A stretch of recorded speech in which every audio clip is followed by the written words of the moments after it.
যদি বন্দুকের গুলির সামনে বুক পেতে দিতে হয় বুক পেতে দেব, যদি অন্য কিছু করতে হয় সেটাও করব, কিন্তু আমাদের এই পাওনা না নিয়ে আমরা এখান থেকে যাব না। আমি আরো স্পষ্ট করে বলতে চাই, আমাদের এই আন্দোলনকারী একটা বৃহৎ টিম যদি সন্তোষজনক অ্যামাউন্ট না পায়, আপনারা সলিউশন করতে যাচ্ছেন এটা বুঝতে পারছি, কিন্তু সেই সলিউশনে সন্তোষজনক এক্সপেক্টেড অ্যামাউন্ট যদি এমপ্লয়িরা না পায়, তাহলে আমরা এই ফুল টিম গ্রামীণফোন হাউসের সামনে আসব, এখানে আমরণ অনশন করব।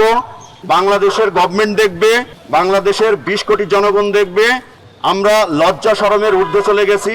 এটা তো আসলে জটিল বিরাট অঙ্কের একটা বিষয়। 33,147 কোটি টাকা এক একজনের পাওনা যেখানে হয়ে গেছে। আমরা দৃঢ়ভাবে আশাবাদী যে খুব দ্রুত আদালতের মাধ্যমে এই সমস্যার সমাধান হবে, কিন্তু আমরা এখনও আশঙ্কামুক্ত নই, কারণ আসলে সমাধান হওয়ার আগ পর্যন্ত কিছুই বলা যায় না।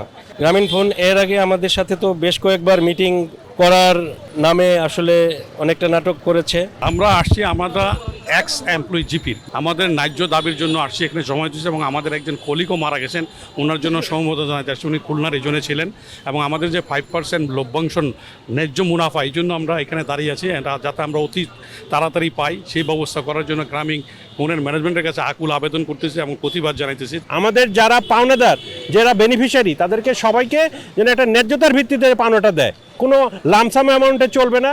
এবং এটা আমাদের যতটুকু উইন উইন সিচুয়েশানে গ্রামীণফোনের জন্য ভালো, এমপ্লয়ীদের জন্য ভালো, এরকম একটা সিচুয়েশানে যাতে জিনিসটা সলিউশন করে আমরা সেটার দাবি জানাই। কারণ আমাদের পাওনাটা তো হিউজ, 33,147 কোটি টাকা এক একজন এমপ্লয়ির, এবং সেখান থেকে কয় টাকা দিয়ে আমাদের এটা সলিউশন করবে, এটাই হলো আমাদের চিন্তা।